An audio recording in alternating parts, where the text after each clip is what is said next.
Daniel chapter 6 continues that part of the book that was written in Aramaic. So we find that the focus is on the Gentile captors of Judah. And those captors have now transitioned from the Babylonians to the Media-Persian coalition. In other words, it's transitioned from the head of gold to the chest and arms of silver, as predicted by Nebuchadnezzar's dream statue made of 4 different metals. Now, the first Media-Persian king was Darius. And as we discovered last week, it appears that he was appointed into his position as a king by someone who had higher authority. And all paths point to that person as Cyrus II, also known as Cyrus the Great. Now, there's a couple of important points to understand. First is that the Medes and the Persians had for some years become more than allies.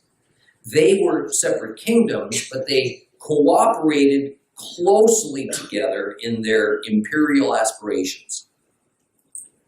In fact, we find that the last few generations of the line of Median kings, which was Darius's royal line, shared a common patriarch with the last few generations of the line of Persian kings, Cyrus's royal line. And that patriarch was a fellow named Cispas. This ancestral tie is no doubt the basis for this unusually tight relationship between the Medes and the Persians. And second is that every record discovered, whether it's Babylonian, Persian, Median, Greek, chronicles the fall of Babylon into the hands of the Medes and Persians was led by Cyrus. He's given credit for the conquest. So it seems clear that for whatever his political purpose, Cyrus appointed a member of the Median royal family to be the king over the former Babylonian Empire. It's also important to understand that when Cyrus conquered Babylon, it essentially joined together the former Babylonian Empire with the kingdom of Media and the kingdom of Persia. And that wound up forming an even more expansive empire. However, there is no indication that Darius was king over this gigantic new combined empire. Rather, it seems that he was king only over the portion that used to be the Babylonian Empire. The kingdoms of Media and Persia apparently were not included under his rule. Rather, it seems that Cyrus controlled those 2 kingdoms personally, as well as the newly formed empire in its totality. So even though Darius was given the title of king, he functioned a lot like Joseph did when he was the vizier of Egypt under Pharaoh. Thus, while Darius had a great deal of autonomy, in the end, he was still under and beholden to Cyrus. And Darius began his career of king. As he began his career as a king, he decided to set up the government of his portion of the empire by dividing it up into 120 districts, each of them controlled by an administrator that our Bible, complete Jewish Bibles, call a viceroy. And these 120 administrators were divided into 3 groups. And each of these groups reported to one of the 3 chiefs, who then reported to Darius. Daniel was appointed as one of those 3 chiefs. However, Daniel was so skilled in his job, and his reputation was so impeccable, that Darius let it be known that he was considering making Daniel the chief of chiefs, essentially making him second in command to King Darius.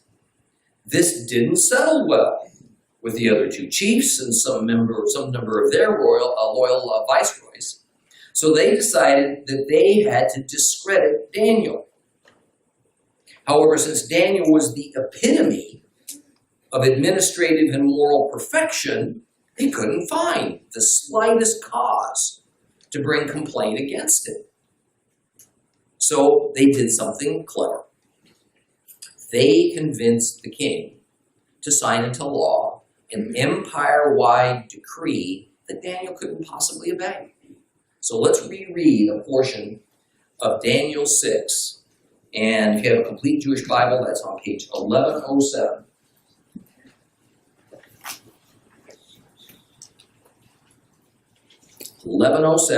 We're going to start reading Daniel 6 at verse 6, going to the end. Then these men said, "We're not going to find any cause for complaint against this Daniel, unless we can find something against him in regard to the law of his God." So these chiefs and viceroys descended on the king and said to him, "King Darius, live forever." All the chiefs of the kingdom, along with the prefects, viceroys, advisors, and governors have met. We've agreed that the king should issue a decree putting in force the following law. Whoever makes a request of any god or man during the next 30 days, except of you, your majesty, is to be thrown into the lion pit. Now, your majesty issued this decree over your signature so that it cannot be revoked, as required by the law of the Medes and Persians, which is itself irrevocable. So King Darius signed the document, and the decree became law. On learning that the document had been signed, Daniel went home. The windows of his upstairs room were open in the direction of Jerusalem. And there he kneeled down 3 times a day and prayed, giving thanks before his God, just as he had been doing before. Then these men descended on Daniel, found him making requests and pleading before his God. So they went in to remind the king of his royal decree. "Didn't you sign a law prohibiting anyone from making requests of any god or man within 30 days, except yourself, your majesty, on pain of being thrown into the lion pit?" The king answered, "Yes, that is true, as required by the law of the Medes and Persians, which is itself irrevocable." They replied to the king, "That Daniel, one of the exiles from Judah, respects neither you, your majesty, nor the decree you signed. Instead, he continues praying 3 times a day." And when the king heard this report, he was very upset. He determined to save Daniel. He worked until sunset to find a way to rescue him. But these men descended on the king and said to him, "Remember, your majesty, that it is a law of the Medians and Persians that no decree or edict once issued by the king can be revoked." So the king gave the order, and they brought Daniel and threw him into the lion pit. And the king said to Daniel, "Your God, whom you're always serving, will save you." A stone was brought to block the opening of the pit, and the king sealed it with his own signet and with the signet of his lords, so that nothing concerning Daniel could be changed. Then the king returned to his palace. He spent the night fasting, refusing to be entertained, as sleep deluded him. Early in the morning, the king got up. He hurried to the lion pit. And on approaching the pit where Daniel was, the king cried in a pained voice to Daniel, "Daniel, servant of the living God, has your God, whom you're always serving, been able to save you from the lions?" Daniel answered the king, "May the king live forever. My God sent his angel to shut the lions' mouths, so they haven't hurt me. This is because before him I was found innocent, and also I've done no harm to you, your majesty." The king was overjoyed. He ordered Daniel taken up from the pit. So Daniel was taken up from the pit, and he was found to be completely unharmed because he had trusted in his God. Then the king gave an order. They brought those men who had accused Daniel, and they threw them into the lion pit. Them, their children, their wives. Before they even reached the bottom of the pit, the lions had them in their control and broke all of their bones to pieces.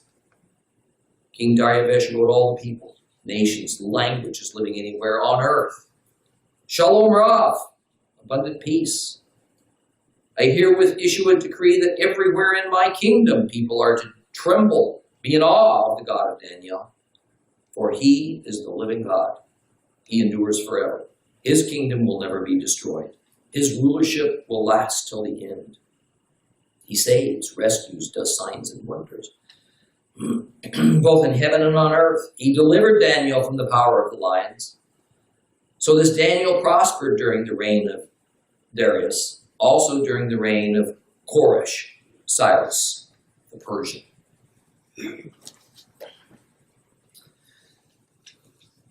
Verse 6 says that the means to deposing Daniel will be to force him to do something that conflicts with the law that they want the king to sign. Because it'll then also conflict with the law of Daniel's God.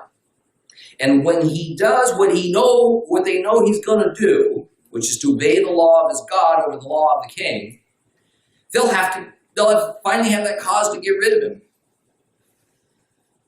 What law of Daniel's God are they talking about? It's obvious, the law of Moses, the Torah law. Now, we shouldn't think that these chiefs knew much of anything about the law of Moses. Rather, this is meant in the sense that all God's systems have their own unique set of laws, and they were well aware that perhaps the most unique, the most visible law among the Jews was that they had only one God to worship. And that God didn't allow the worship of any other gods. This reality was especially highlighted in Nebuchadnezzar's era, when Shadrach, Meshach, and Abednego refused to bow down to that golden statue, and they wound up in the fiery furnace because of it. But the point I want to make for the moment is that in the Bible, when the term the law is applied to the Hebrew people or in a Hebrew context, it's only ever speaking about one thing: the law of Moses, the Torah.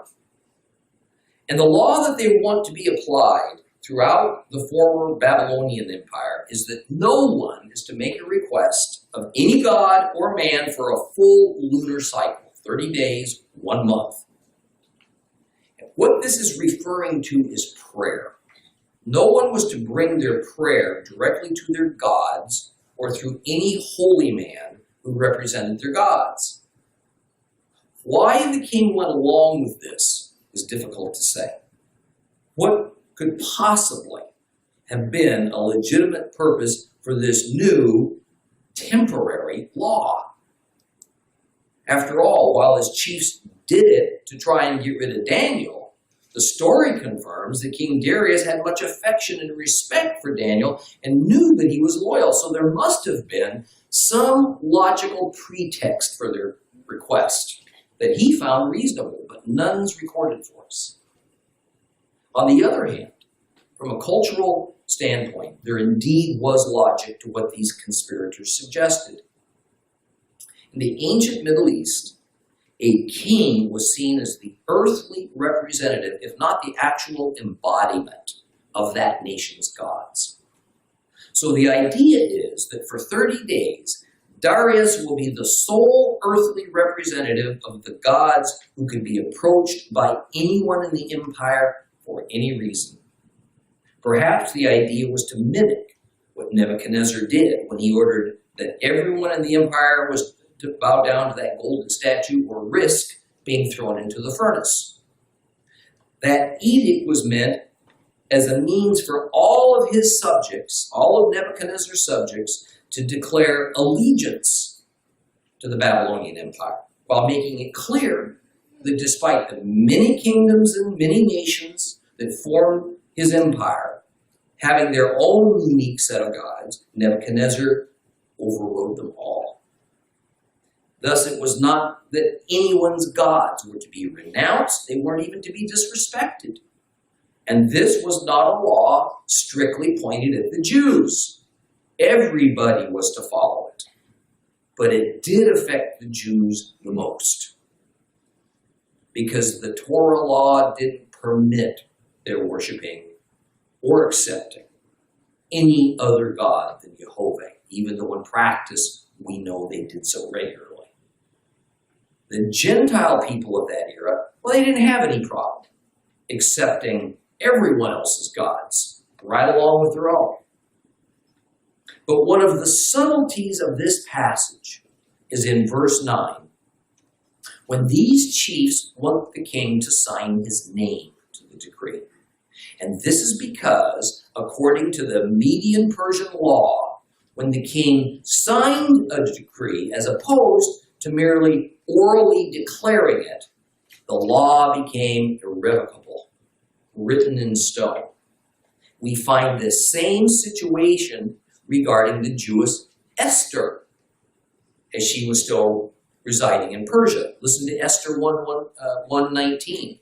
If it pleases the king, let a royal order to go out from him, and let it be written among the laws of the Persians and the Medes, so that it can't be altered. That Vashti is to never again come before King Ahasuerus, and let the king give her royal position to another who's better than she. Verse 11 says that Daniel heard of the law. He went home, and he promptly ignored it. He did what he normally did. He prayed to the God of Israel 3 times per day, near a window that faced Jerusalem. Now, we're not to take from this that Daniel tried to make a spectacle of himself or tried to draw attention. He wasn't trying to make a point. He sure wasn't trying to become a martyr. He was inside of his own home, doing his usual ritual in the same manner and same place, and of course he could be seen from the outside, and these conspiring chiefs knew this, as windows were but openings in stone walls of buildings. And by the way, it's from this passage that the Hebrew tradition was formed, that wherever possible, synagogues around the world are to be constructed so that they face Jerusalem. This is yet another proof in itself that the book of Daniel is not only valid and truthful, because the Jews have memorialized Daniel praying towards Jerusalem in their religious thought and in their architecture. And this tradition was established before Yeshua's day, only a century or so after the liberal Bible critics claim that this fictitious book was written. Would the Jewish people do that if they well knew or even suspected that Daniel was a fraud? The Jewish people themselves would obviously have known whether this was a new book or an older book. And of course, they would have known if it referred to Antiochus Epiphanes, that's what liberal Bible critics says it does, or to the Jews' time in Babylon, as the book itself purports. So the idea that this was a late writing from the era of the Maccabees, about 165 BC, becomes further exposed as the dishonest product of a secular humanist enlightenment agenda as we carefully examine each point. Well, verse 12 tells us that, of course, the co-conspirators hung around outside Daniel's window, and they finally spotted him praying. And they immediately ran off to the king, reminding him that he had signed an irrevocable law that prohibited such a thing as praying for 30 days. Darius confirmed that the law couldn't be rescinded, couldn't be changed. And he was downhearted to learn that the violator they brought to him was none other than Daniel. Now let's pause to consider an aspect of this story that shouldn't go unnoticed.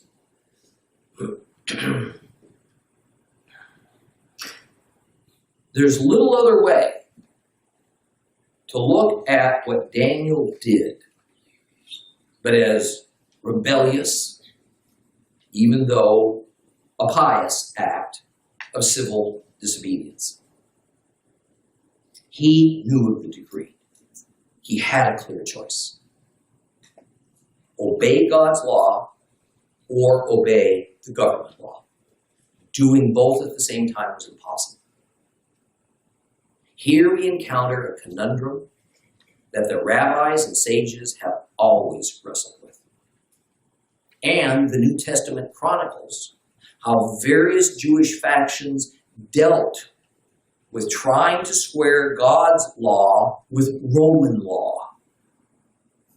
So I think the best way to put Daniel's response to the king's edict into perspective is to equate it with modern-day application. The church has had an equally hard time with the matter of civil obedience and civil disobedience of believers, especially since we hear in the book of Romans an unmistakable call to obey our human government. In Romans 13, 1 through 7, we hear this. Everyone is to obey the governing authorities, for there is no authority that's not from God. And the existing authorities have been placed where they are by God. Therefore, for whoever resists the authorities is resisting what God has instituted. Those who resist will bring judgment on themselves. For rulers are no terror to good conduct, but to bad. Would you like to be unafraid of the person in authority? Then simply do what's good. You'll win his approval. For he is God's servant. He's there for your benefit. But if what you do is wrong, be afraid. Because it's not for nothing that he holds the power of the sword. For he is God's servant. There is an avenger to punish wrongdoers. Another reason to obey, besides fear of punishment, is for the sake of conscience. This is why you pay taxes. For the authorities are God's public officials, constantly attending to these duties. Pay everyone what he's owed. If you owe the tax collector, pay your taxes. If you owe the revenue collector, pay your revenue. If you owe someone respect, pay him respect. If you owe someone honor, pay him honor. Then there's this from Christ in the book of Mark, Mark 12 through 17. They set about to arrest him, for they recognized that he had told the parable with reference to themselves. But they were afraid of the crowd, so they left him and went away. Next they sent some Paroshim, some Pharisees, and some member of Herod's party to him in order to trap him with a shelah. They came and said to him, Rabbi, we know that since you tell the truth and you're not concerned about what people think about you, since you pay no attention to a person's status but really teach what God's way is, does the Torah say that taxes are to be paid to the Roman emperor or not? But he, knowing their hypocrisy, said to them, why are you trying to trap me? Bring a denarius so that I could look at it. They brought one, and he asked them, whose name and picture are these? The emperor's, they replied. Yeshua said, then give to the emperor what belongs to the emperor, and give to God what belongs to God. And they were amazed at him. So, what are believers to do when our government makes a law that directly contradicts God's law? Some denominations don't have too much of a problem with that, since they claim that the New Testament says that under every circumstance, we're to follow our local civil law, and God's law takes a backseat to it. That reasoning was used in Nazi Germany as scores of thousands of Jews in hiding were turned in by Christians for eventual extermination so that these believers could be obedient to what they saw as a biblical directive to obey the law of the land, no matter how unreasonable it might be. Therefore, especially as applies to these last few years, if the law of the land is for gay people to be married, the church should embrace that law and perform the ceremony. If the law of the land is abortion on demand, then the church should respect it, not counsel against it or question its morality.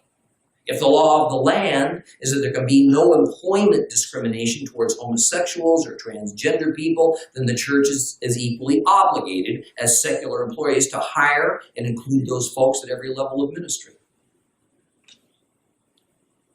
Canada has taken it so far as to make it illegal for pastors, even inside the closed doors of their churches, to teach their congregations that God is against immoral sex. To speak about homosexuality, to speak against it, is called hate. In fact, when I was in Canada a couple of years ago, there was a notorious case against a pastor for doing just that. He had preached a sermon against homosexuality, calling it perverse in God's eyes. It was reported to the police and he was arrested as a criminal. After almost 90 days of incarceration, he was finally released by agreeing never to do it again and attending a tolerance school. Now, most any believer in America, over about 50 years old, looks around today and feels that it's getting harder and harder to recognize our nation. Without getting into detail, we have ever-escalating attacks against the sovereignty of the church and against the traditional family. And a government that seeks to take whatever God calls evil and make it good, and whatever God calls good and make it evil. How ought we to respond?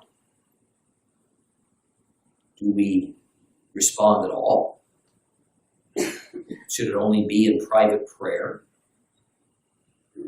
Did Christ and Paul intend for us to meekly submit to government laws that are at times explicitly in opposition to God and to his laws? Well, if that's the case, then Daniel was being legalistic and he was self-righteously wrong in his actions. Should he have simply stopped praying to Jehovah for that month in obedience to King Darius? Or has the way believers are to respond today to such a challenge fundamentally changed? It's different now since the advent of Yeshua. Therefore, Daniel, what he did has no relevance to us. Now, these are tough questions. But I believe the issue has been made overly complex and confused. Not because the answer is unclear, but because whether Jewish or Christian, our religious doctrines and traditions have muddied the water. The Old and New Testaments essentially direct us to divide away the moral issues of divinely defined right and wrong from financial and fairness issues that are all about like and dislike. Put it another way, there is a clear dividing line between moral choice and personal preference. However, because much of the institutional church has claimed, wrongly, that God's Torah laws that carefully define sin and morality are dead and gone for Christians, trying to apply God's morality in our time has become a matter of opinion, and it's all about shades of gray. In fact, some liberal church doctrine essentially sees it that each and every believer is a separate container of the Holy Spirit, so then right and wrong, good and evil, sin and obedience, even what a scripture passage means, is divinely customized. It's individualized, if not unique, for each and every Christian. And if whatever cultural definition of love is invoked in every case, if that situation's brought up, everything's about love, well, all bets are off.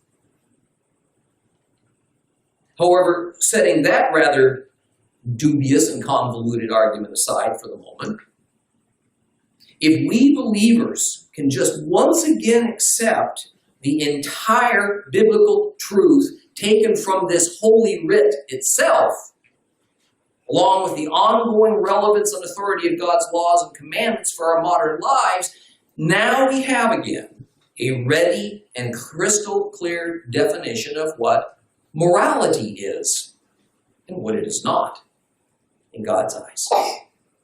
The remaining issues concerning the matter of obedience to our government then amounts to some combination of personal preferences, personal views of fairness, and how much of our money and time we agree to cede to our government. Let's take that one step further. In America, I think the hot debates in 2013 are the matters of immigration policy and healthcare. From a biblical perspective, those two matters fall under preferences, fairness, and finance. And despite our enormous philosophical and political differences on these issues, sin evil and wrongdoing from the divine perspective aren't at the core of those choices and options. Taxation is front and center for the citizens, I think, of every nation. Likely it always will be. But despite all of the emotion involved, this is mostly about preference, fairness, and finance, and not morality.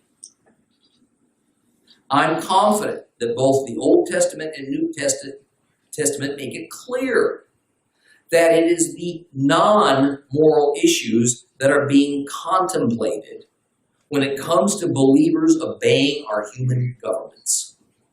The non-moral issues. Therefore, if our government demands a huge portion of our income as taxes, God would have us pay it, no matter how painful. If our government enacted a law to allow non-citizens to vote, for non-citizens to have free public education, free health care, etc., then we ought to obey it, no matter how unfair we might find such a thing. At least in America, we have an opportunity to elect people to change those laws. But until that happens, we obey those laws. But what about the moral issues? Homosexuality, marriage, adultery, abortion. What about contraception for our daughters, given without parental permission in our public schools? What about the so-called morning after pill that's now available to any aged girl without a prescription and the seller being legally bound to keep the transaction secret from that girl's parents? Sex education, forced upon our elementary students, that gives a secular humanist viewpoint only, which inevitably leads to promiscuity and normalizes some types of sexual immorality. Well, Christians like to say, WWJD, what would Jesus do? But in our study of Daniel, we should also ask, WWDD, what would Daniel do? I think the answer is obvious. Daniel, and I also have no doubt Yeshua, would disobey the law of the land if what was demanded was immoral. And it was a direct trespass against the Lord, and then accept the unhappy consequences if need be. And that is exactly what Daniel did when he continued to pray to the Lord, knowing that a gruesome death was the promised outcome of doing that. It is what Shadrach, Meshach, and Abednego did when they refused to declare allegiance to the one world government and to its gods.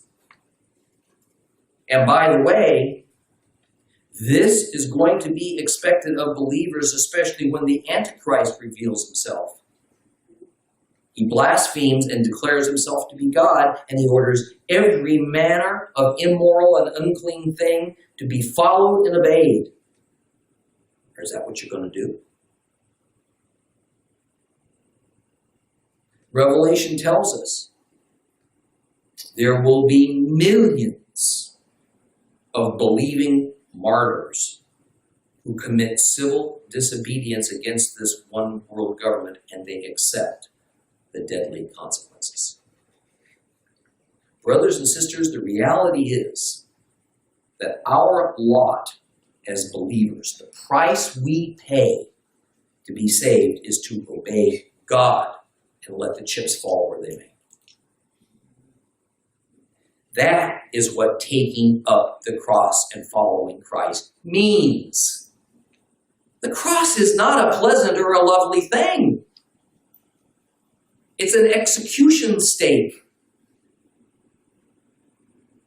The cross is not a front row seat to a life of comfort and ease and fitting in. So we should not expect an easy life as a result of our trust in Yeshua. Now, should we go looking for trouble or for martyrdom? Of course not. We should all seek peaceful lives, to live harmoniously with our neighbors and communities wherever it's possible. But when a government decides, as Germany did recently, that circumcision, for instance, is now deemed mutilation, so it's illegal in all of its forms, such a thing cannot be allowed to stand, nor can it be obeyed, because its intent is obvious. Nor will we at Seed of Abraham Ministries ever stop preaching and teaching God's word concerning all forms of immoral sex, abortion, the sacred rights and duties of families to make moral decisions concerning our minor children. And that we will never allow our Judeo-Christian faith to be intruded upon and suffer dilution by pagan, Muslim, Wiccan, or any other faith system, because in our government's eyes, it's needed for tolerance's sake.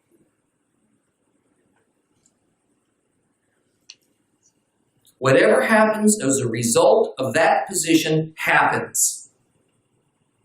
And I hope that is an attitude that will permeate the thoughts and the lives of all who are listening to this message, because day by day, the government intrusion into our faith becomes deeper and wider. And biblical prophecy says it's going to get worse as we get nearer to the return of our King and Messiah. We have choices to make, just as Daniel did. And verse 17 shows that the political pressure upon King Darius was more than he could stand up against. And so convinced that Daniel had indeed violated this new law, he reluctantly ordered that Daniel suffer the consequences that the law demanded, death by being torn to pieces by lions.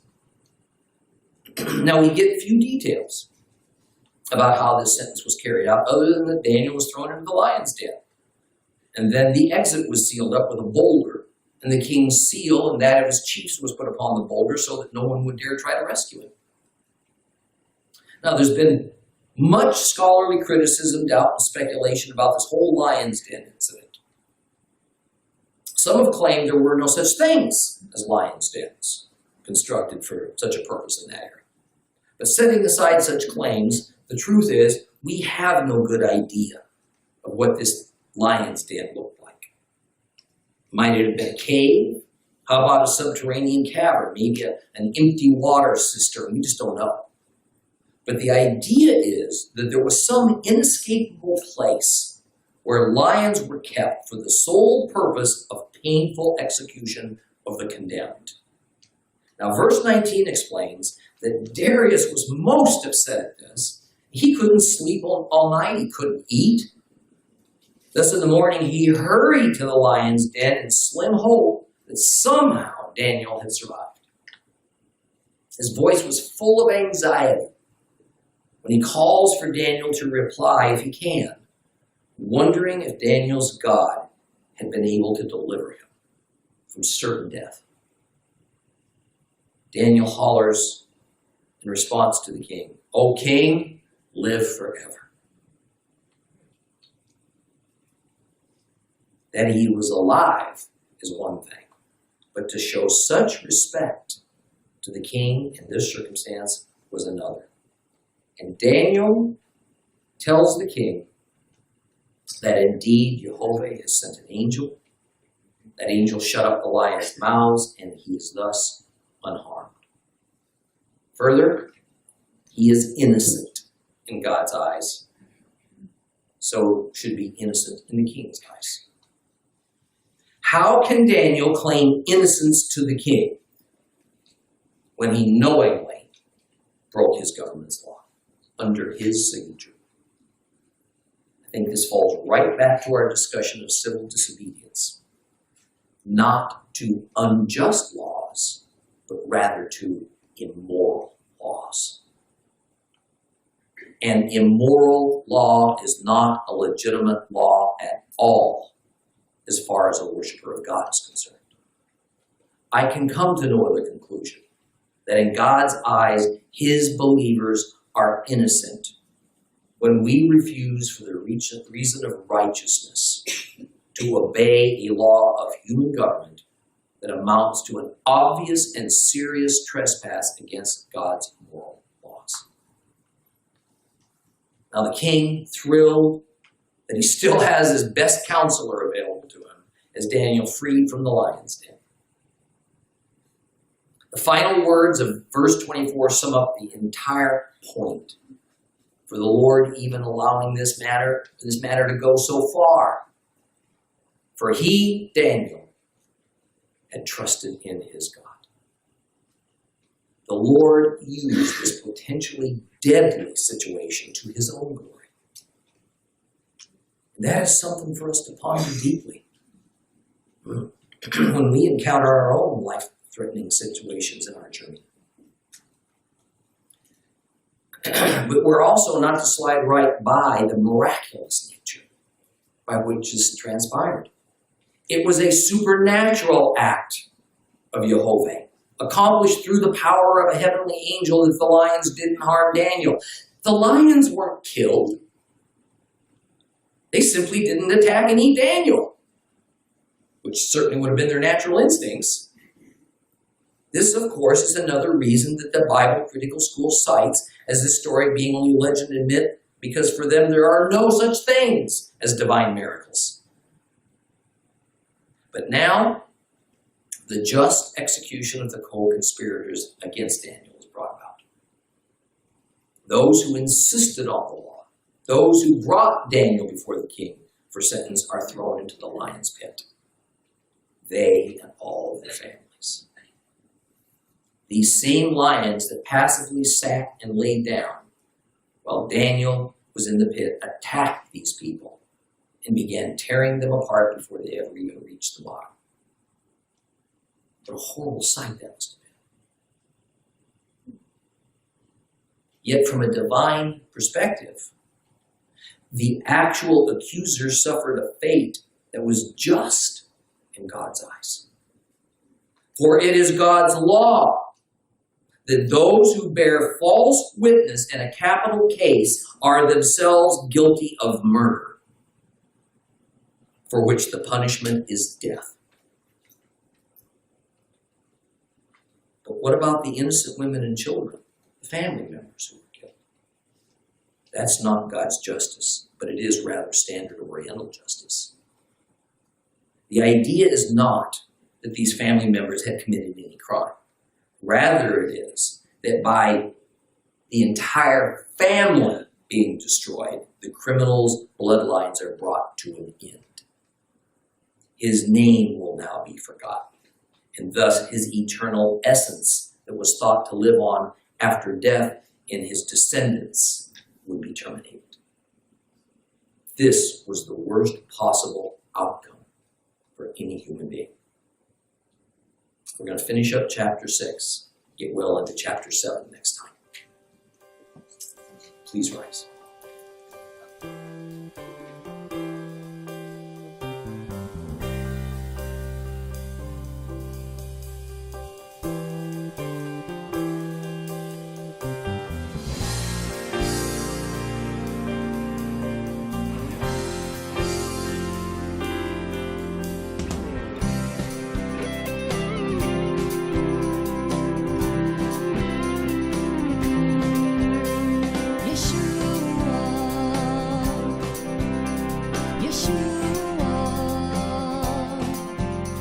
Yeshua.